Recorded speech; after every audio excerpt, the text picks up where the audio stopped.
I'll be honest, of all the things you do and all the companies you run, I think it's all awesome. The one thing that does concern me, and I know concerns a lot of people out there, so I do have to bring it up, which is NeuraLink. Sure. So firstly, can you explain what NeuraLink is and what the goal of it is? We put a chip in your brain to control your mind. Yeah. Okay. All right. Concerns not alleviated. Yeah, there you go. Jump right in. Step right up. Who wants one? No, so NeuraLink, you'll be able to see NeuraLink coming from a very long distance, because any device that you implant in a human you have to go through so many tests. It moves very slowly. You just do a few people at a time, and then you go to extreme lengths to prove safety. You have to go through the FDA approvals. Like, we're not trying to sidestep any regulatory approvals. We're doing everything by the book, and with maximum. We're going far beyond what the requirements are of the FDA from a safety standpoint. Mm-hmm. And the initial devices will really just be pretty basic. It'll be about restoring functionality to people who've lost their connection between their brain and their body. So you can imagine, like, if, say, Stephen Hawking could talk or communicate as fast as somebody with a fully functioning body. Mm-hmm. That would be amazing. So that's like what we're trying to do. That's our first application, is to restore functionality to quadriplegics, tetraplegics, and people who have just, for whatever reason, no longer have a connection between, or have a limited connection between their brain and their body. Mm-hmm. And then the second application would be restoration of eyesight. So if somebody's gone completely blind, maybe even has lost the optic nerve, you can actually still directly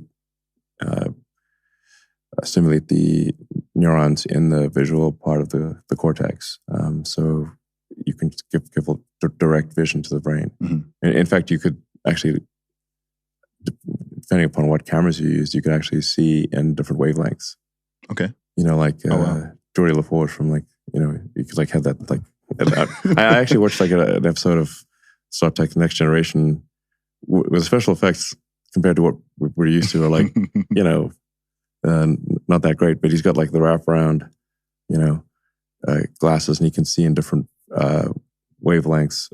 So you can see, like, ultraviolet, infrared, and that kind of thing. So you can actually do that. You could say, like, you could see in radar if you want. Mm. And what's the long-term goal for it? Because I think myself and others, I think the first part sounds fine. Sounds good. That's, like, hard to argue with. Yeah. But long-term, I think the concern that people have is this just leading us into this dystopian transhumanist future?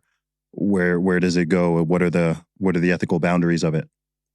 Well, I mean, the thing I wanted to emphasize is that it's not going to, like, sort of pounce on us overnight. Mm-hmm. You'll see it coming. It's going to be very slow. In fact, I really think that artificial general intelligence, or digital superintelligence, is likely to arrive before we have really advanced neural links. At least that's where the trend is right now. Mm-hmm. So, but ultimately, the idea would be to achieve a symbiosis between our biological mind and our kind of digital mind.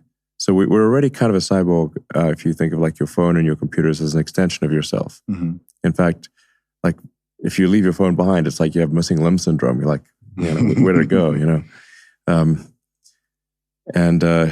So the phone is a kind of an extension of ourselves, like computer is. The various applications that we use are already an extension of self. So we are already a cyborg. It's just that the interface is with our eyes and our fingers. Yeah. And that interface, especially output, the rate at which we can type words into a phone or a computer, it's very slow. Our input is much better, because with the data rate from vision is, I don't know, many thousands of times, maybe a million times better than the rate at which we can output. So input is, like, maybe, I don't know, roughly a million times better than output. And so what a NeuraLink device can do is improve that bandwidth, allow you to be sort of much more symbiotic with the AI extension of yourself. So you can think of like a human brain really could be arguably divided into two parts. One is kind of like the primitive brain, the reptile brain, it's sometimes called. It's like a sort of basic instincts, and then we've got the cortex, like the higher level thinking, planning, and that kind of thing.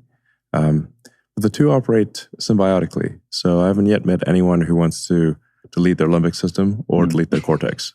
Everyone's quite happy having both. Yeah. They're like, oh, I like it the way it is, But your cortex is way smarter than your limbic system. But the irony is that even though the cortex is way smarter than the limbic system, most of what it's doing is trying to make the limbic system happy. It's like limbic system's hungry.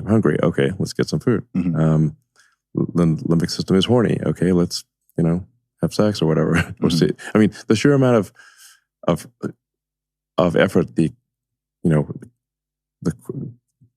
cortexes of all the humans have put into trying to get laid is insane. It's got to keep the species going. Yeah, but not even if it's not for procreation. Like the limbic system is really like too simple to understand that like sex does not result in procreation, because for almost all of human existence that it did. Birth control is a very recent thing. So the limbic system is like trying to incent procreation, and but now we can effectively hack the limbic system by doing procreation, by having sex without procreation. So, which is, I guess, maybe part of the issue with why do we have more kids? Is like in the past it would just happen because in order to make your limbic system happy, you'd have sex. You didn't have birth control, so if you'd pop out some kids. Yes. So that's how it used to be. So even though you've got a cortex that's way smarter than the limbic system, the cortex is still basically just trying to make the limbic system happy. And then if you think of like the computers as a sort of a third layer, the AI is a third layer. It's not necessarily the case that the AI would be acting contrary to our interests. I think if it's closely linked with our biological intelligence, I think it could actually be just simply, again, trying to make the cortex happy, which is trying to make the limbic system happy. So I think we'll put even more computing power into trying to get laid, basically. Now the AI is going to help you get laid. I think what it is that concerns people about it, number one being new, but I think the main thing is the fact that this is something that's like inside your body, right? I think the idea of putting a chip in, the idea of someone putting a chip in my brain, I just have I have a visceral no, right? Like I have a very visceral reaction. It's an optional thing. I mean, we're not going to. Would it be though long term? I hope so. I think it should be optional. Yeah, it'd be bizarre if it was not. No, I think it's kind of like how. The reason I ask is because smartphones right now are sort of optional, but if you don't have a smartphone, the way everything is sort of designed around society, you can not have a smartphone, but it's a massive hindrance and disadvantage in many ways. True. A smartphone is almost essential in a modern society to do things. Yeah. So could a NeuraLink end up in that same sort of place? It's possible, but I'm just saying, if it does, it's many decades from now. So it's not like, it's not today's problem. Yeah. I'd worry a bit more about digital superintelligence. I'd worry about, let's try to avoid World War III. Yeah. Let's make sure we're at least having enough kids to sustain our population. Basic stuff like that. Yeah. What's your greatest concern with artificial intelligence? Because I know that you have worked with it, but also I know it's something that you personally have massive concerns about as well, which you've voiced in this podcast and elsewhere. Yeah, I think that actually the most likely outcome for artificial intelligence is that it is good, that it will improve our lives, most likely. But there's some chance that it will not, and I think we just need to be cognizant of that and understand it's a powerful technology. It's a double-edged sword. And we need to put a lot of effort into ensuring that we have a good AI outcome and not a bad one. What does a good one look like? Well, I'd recommend people read the Ian Banks books, the culture books. That's the best representation of a positive AI human future that I've seen. Okay.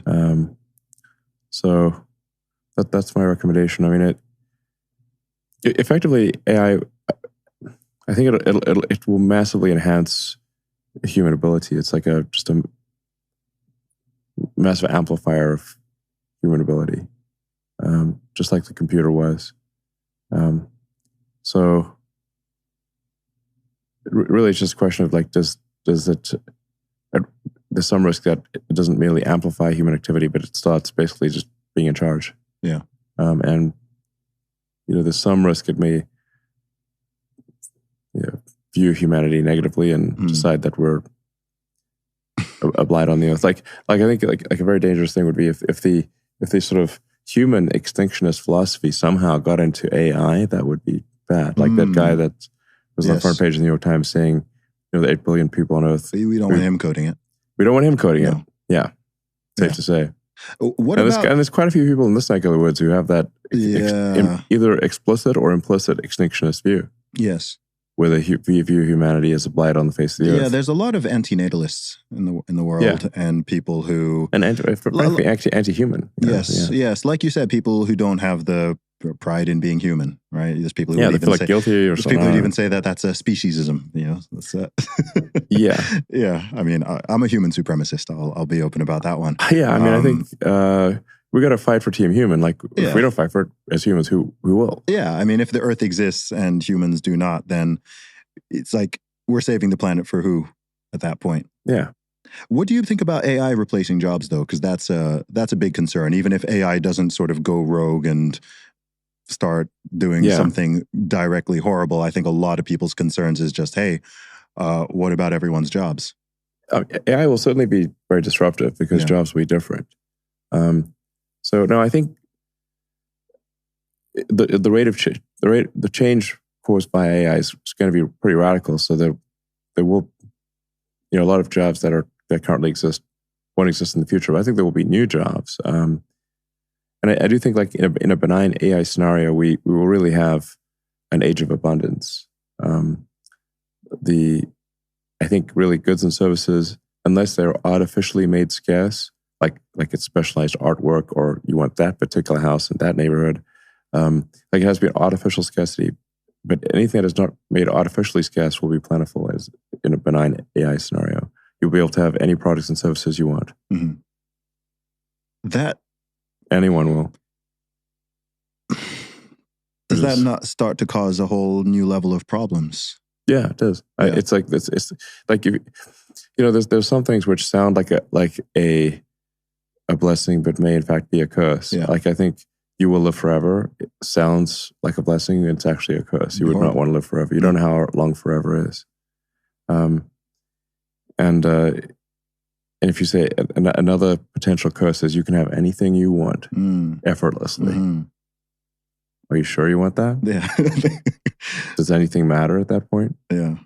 And what about the value? I mean, I think a lot of the value of work isn't just getting money to buy things. It's the meaning, it's the purpose, it's knowing that you worked for this thing, right? It's different. Yeah. It's different to get $10 million because someone just gave you $10 million or you won a lottery versus you created a business and sold products and services that helped you to earn that money. Exactly. So it's like, how do we find meaning and relevance? Yeah. If you have an age of abundance where the computer, you just ask for anything and get it, it is something we'll have to struggle with. That'll be, I don't know. I think that's kind of most likely where we're headed, is an age of abundance. But it will definitely cause some existential angst. What are you most optimistic about? In fact, if I should say, like for a NeuraLink device, I mean, part of what I'm hoping is here in a benign AI scenario, like how do we even go along for the ride? How do we even understand the AI. Okay. Like if you've got some sort of, incredible intelligence, unless we do sort of effectively have better symbiosis, increase the bandwidth to the AI extension of ourselves, effectively augment our human intelligence substantially, we may not even be able to appreciate the wonders that will exist in the future.